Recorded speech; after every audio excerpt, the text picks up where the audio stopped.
welcome to our coffee lecture series on infrastructures and tools at the University of Basel. Today, Sofia Georgakopoulou from SciCore will give us an introduction to LabKey. Sofia is data management specialist at SciCore and has a background in biophysics. LabKey is a data management software for the life sciences. So Sofia, the floor is yours. Thank you, Iris. Let me start it here.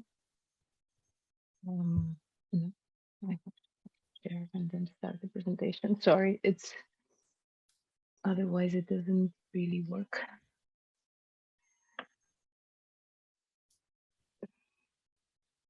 Okay, so yeah, thank you, Iris, for the introduction. Today I'm going to talk to you about the LabKey for data management. LabKey is a data management platform that is supported by SciCore, and it is offered to all researchers of the University of Basel. LabKey server is actually a software platform as opposed to an application.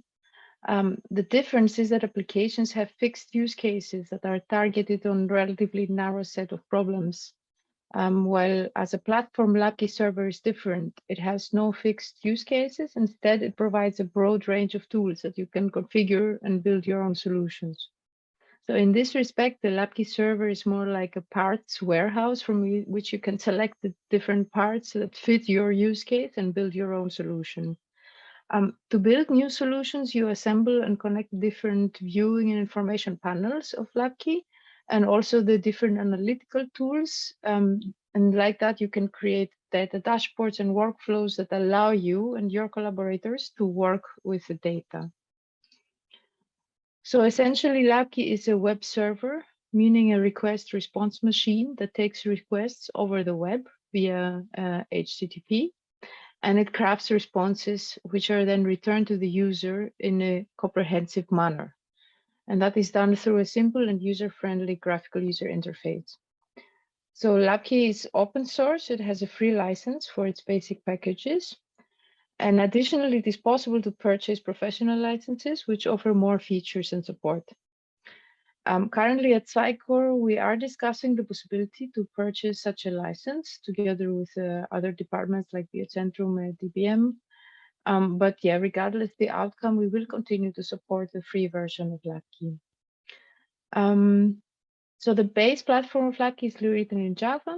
It is extendable also with other languages, for example, with JavaScript, with R and Python. So let's look into the different functions of LabKey. LabKey server can function in a way as a data repository, in the sense that it lets you bring data together from multiple sources into one repository. And these sources can be physically separated in different systems. So for example, you can have data in Excel spreadsheets, different databases like FizzerPro, RedCap, etc. Or the data sources can be separated morphologically, having different shapes. So for example, you can have patient questionnaires, instrument-derived assay data, medical histories, specimen inventories, and all these sources can have different data shapes. So different column names, different data types. So the LabKey server can bring all this data together and form one integrated whole that you can browse and analyze together with your collaborators. LabKey server also provides many options for analyzing and querying into the data. So not just organizing it, but also you can analyze data in LabKey. And yeah, like in a physical lab that you inquire into the materials and your natural systems in LabKey server, the data itself is the object of the inquiry. So this side of LabKey helps you craft reports and visualizations and confirm your hypothesis and generally provide new insights into your data. And these insights, again, wouldn't be possible when the data is separated in different systems and not visible to your collaborators.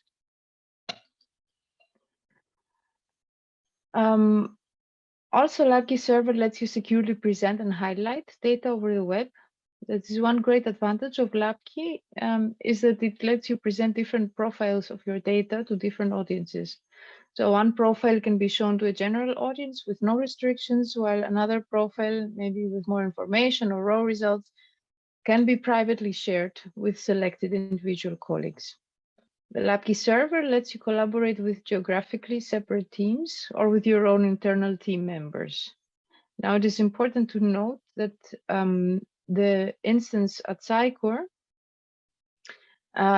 is installed mainly in the internal university servers, meaning that it is accessible only through the internal university network or via VPN. We do have one instance that is open to external connections, and this is meant for groups that need to collaborate with researchers from other universities. So to summarize, the LabKey server lets you create different relationships between your data and your audiences, where, for example, some data is for general viewing, for public viewing, other data is specific for like peer review purposes, and other data can be for group editing and development. Let's talk a bit about LabKey modules. Modules are essentially these building blocks of LabKey that I talked about earlier. They encapsulate all the functionality, packaging resources together for simple deployment within the LabKey server. Each of the modules can interpret requests and craft responses, and they contain all the LabKey web parts. So these are the graphical user interface, the GUI parts that make the working environment. LabKey has many ready-to-use modules, but it is also possible to build your own modules that would fit to your specific needs of your project. So it's customizable. Some examples of standard modules you can see here. You can have search and query modules, visualizations, files. The responses of a module can therefore take many forms. It can be a grid of data, a specific visualization of part of the data, a file download, and so on. To make this a bit clearer, I will show you a dummy project that contains different web parts like wiki, lists, reports, collaboration modules. This is, as I said, this is a kind of fake project. It is with data that is collected from the internet, from public data. But this is just an example of, let's say, this could be the information page about the project. The data that I have has to do with pollution. So you can have a wiki part where you describe your project, use some graphics inside, some information. You could have a message board. You could also have, you don't see it here, but you could have a folder and subfolder list. This is an example. I mean, now we are on a presentation, so you don't see it live, but this is an example of embedding actual code within the wiki, because these are actual wiki pages. You can also put JavaScript code inside, and this is actually browsable. This is the script that is running, so you can run small scripts inside. A next example is, you see here that everything is organized in tabs. This is one of the options you can choose for your project, what is best. So this is an example of where we have the different lists. So we have here an inventory of the lists that are available, and we have some previews, some visualizations of the different lists. Another example is that you can have, for example, reports like graphs, and different types of views, different grids of data and different graphs. You can have a page with that, or you can have a page where you use specific just for collaboration, where you have messages. So collaborators can talk to each other directly through LabKey. And it has also an issue tracker. If you're familiar with Git or Jira or other services like that, basically you can create an issue when there is something with your data or something you want to discuss or assign. You can create an issue, you can give it a name, you can give it a severity level, and then you can also assign it to somebody from your collaborators that they have to work through it. Yeah, again, this is just an example of what a project may look like. And yeah, totally customizable. You can decide, oh, excuse me, what happened?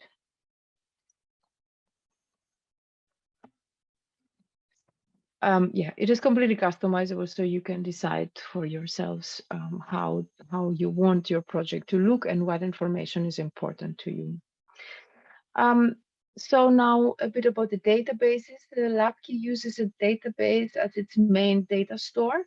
There is always a main database, either a PostgreSQL or MS SQL server, and you can attach any number of other databases to the server. So the following are currently supported: is Oracle, MySQL, and SAS. LabKey offers non-disruptive integration with your existing system. I think I mentioned this earlier. So if you already use FeaSurPro to manage your specimens, RedCap to collect patient data, SAS to hold medical histories, the LabKey server can synchronize and combine the data in these systems, so you can build a more complete picture of your research results without disrupting the workflows that you have already built. Now let us look a bit into the way LabKey is organized. A LabKey server installation has a folder hierarchy. I mentioned earlier folders and subfolders. The first and second ranks of folders have special names. They're called site and project. And the lower ranks have no special name. They're just referred to as folders and subfolders. The site level holds the LabKey server instance, and this is only accessible to system administrators at Cycle. The project level now is where each group can host their own project space, and it is securely separated from the spaces of other groups. Projects can be administered by project administrators who are members of the research group, and they can decide who can have access to different parts of the project. Projects can have their own hierarchy. So as I mentioned, then you can further organize them in folders and subfolders. So as the last thing that I'd like to mention about the LabKey, it's a pretty powerful tool. You can do quite a lot. And one of the nice things it has, for example, is the R LabKey API. This is an API which makes it possible for our users to load live data from the LabKey server directly into the R environment. So for example, our studio or whichever environment you're using. And then you can perform analysis in this environment while keeping results updated into LabKey. So as with other parts of LabKey, it uses the HTTP request to communicate with the server. Use of the R LabKey API requires, of course, appropriate permissions and credentials, and these are obtained from a separate location so that the R programs can be shared without compromising the security. So with the R LabKey API, the records that are stored on LabKey can be read, inserted, updated, or deleted. And as the last slide, I just would like to tell you a bit more specific about the LabKey instances. We currently have 2 instances running that can be used by all groups upon request. And we host more than 40 groups within these instances at the moment. These are hosted, maintained, and supported by Cycor. So whatever questions or requests you have, you can contact us about it. What is very important is that data remains locally in Basel within the university service, and it is daily backed up. Finally, one small note, because we like to keep our instances secure, we do not allow every type of programmatic access to LabKey from our users. So for example, if you need to implement a script or you need to do something a bit more heavy or create a new module, this will have to be done with this collaboration with Cycle. You cannot have access to these kinds of systems directly. Yeah, I think this is all from my side.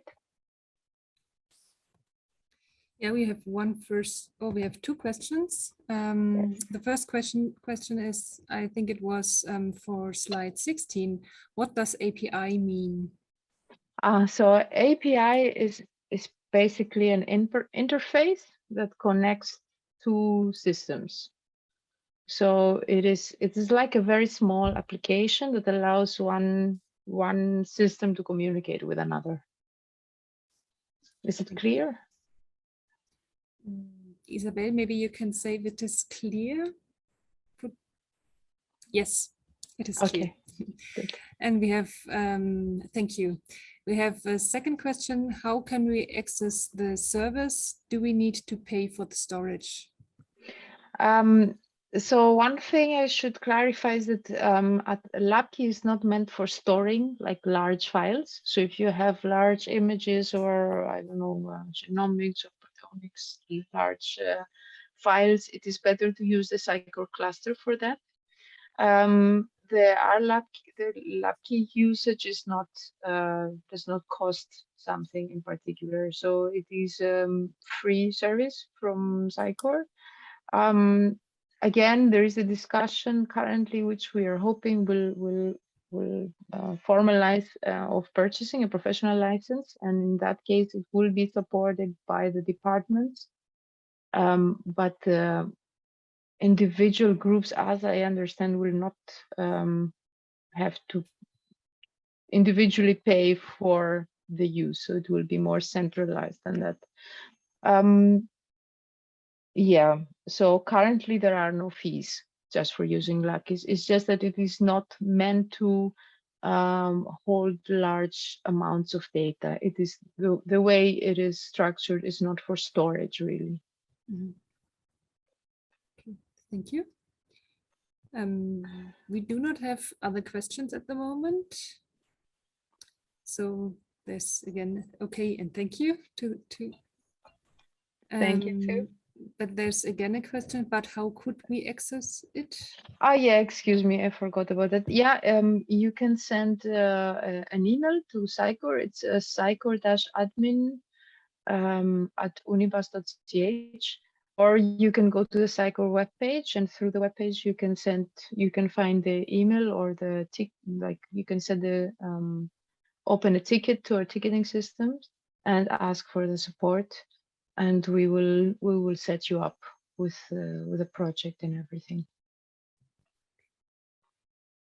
Okay. Thank you. I think we do not have other questions. So since it is a coffee lecture, we are finished now. Thank you. Thank you very much.